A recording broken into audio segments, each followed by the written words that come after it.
CM Chandrababu రాష్ట్ర ప్రజలను వెన్నుపోటు పొడిచారని చెప్పి వైసీపీ నాయకులు వెన్నుపోటు కార్యక్రమాన్ని నిర్వహించడం జరిగింది. దాదాపు కర్నూలులో వైసీపీ శ్రేణులు ధర్నా నిర్వహించింది. మేడం చెప్పండి, ఈరోజు ఈ వెన్నుపోటు కార్యక్రమం నిర్వహించడానికి కారణమే? మా నాయకుడు జగన్మోహన్ రెడ్డి గారి పిలుపు మేరకు మరి కూటమి ప్రభుత్వం ఏర్పడి 12 నెలలు అయింది, కరెక్ట్గా సంవత్సరం అయింది. వాళ్ళు మేనిఫెస్టోలో సూపర్ 6, సూపర్ 7 అని చెప్పినారు. అవి కాకుండా 143 హామీలు అన్నారు. ఏ ఒక్కదాన్ని కూడా అమలు చేయకుండా ఈరోజు మహిళా లోకాన్ని ప్రతి ఒక్కరిని కూడా మోసం చేసినటువంటి వాళ్ళను ఈరోజు మేము వెన్నుపోటు దినోత్సవంగా అభివర్ణిస్తూ మేమందరం ఈరోజు నిరసన కార్యక్రమం చేపట్టడం జరిగింది. మరి దీంట్లో వైఎస్ఆర్పీ శ్రేణులే కాకుండా నష్టపోయిన మహిళలందరూ కూడా పెద్ద ఎత్తున తరలి వచ్చినారు. మరి వీళ్ళందరికీ కూడా ఖచ్చితంగా న్యాయం జరగాల. ఈ విషయంగా మేము ప్రతి ఒక్కసారి కూడా పోరాటం అమలు చేస్తూనే ఉంటాము. ప్రజల తరపున మా గొంతుక ఎత్తుతూనే ఉంటామని చెప్పని మేము నిర్ణయించుకున్నాము. అట్లాగే చేస్తూ ఉన్నాము. ప్రభుత్వము వాళ్ళు గెలిచి కూటమి ప్రభుత్వం గెలిచి 1 year అయిపోయింది, అంటే సంవత్సరం దాటిపోయింది.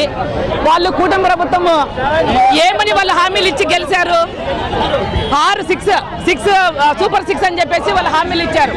సూపర్ 6లో ఒకటి నెరవేర్చారన్నమాట. ఏది? పింఛన్ ఇవ్వడం ఒకటే. ఆ పింఛన్ ని 4,000 ఇస్తాం. జగనన్న ఇంతకు ముందు 3,000 ఇచ్చేవాడు, 4,000 ఇస్తానని చెప్పేసి 4,000 మాత్రమే ఇచ్చినారు. ఇప్పుడు వచ్చిన పింఛన్ కూడా సుమారు 6,7 లక్షల మంది పింఛన్ కట్ అయింది. తర్వాత సంవత్సరం అయినా కూడా ఒకటి కూడా కొత్త పింఛన్ రాలేదు ఇంతవరకు. తర్వాత గ్యాస్, ఉచిత గ్యాస్ 3 సిలిండర్లు అన్నారు, మరి తర్వాత అది రాలేదు. నిరుద్యోగ వృత్తి 3,000 అన్నారు, అది రాలేదు. అదే విధంగా మళ్ళీ తల్లికి వందనం అన్నారు. తల్లికి వందనం ఎక్కడొచ్చిందో తెలియదు, కానీ ఇంధనం మాత్రం గల్లీలో ఇంధనం ఉంది, అది చెప్పగలం. ఈ రోజు కూటమి ప్రభుత్వం వచ్చి ప్రతి ఒక్క సంవత్సరం అయినా కూడా మళ్ళీ ఇంతమందికి మహిళలకి, యువకులకి, ముఖ్యంగా రైతులకి చాలా అన్యాయం జరిగింది. రైతులకి 20,000 ఇస్తామని చెప్పి ఇవ్వలేదు. కాబట్టి మేము దీన్ని ధిక్కరిస్తున్నాము. ఈ పోరాటము ఇది ఇంతవరకే కాదు, ఇది ఇంకా ఆరంభం మాత్రమే. మనతో జిల్లా అధ్యక్షులు ఎస్వి మోహన్ రెడ్డి గారు ఉన్నారన్న. దాదాపు సంవత్సరం అవుతుందని చెప్పి మీరు ఈరోజు వెన్నుపోటు దినోత్సవ కార్యక్రమం నిర్వహిస్తారు. దీనికి అసలు కారణం ఏంటి? ప్రజలను అన్ని రకాలుగా మోసం చేశారు కాబట్టి వెన్నుపోటు దినంగా పెట్టాం.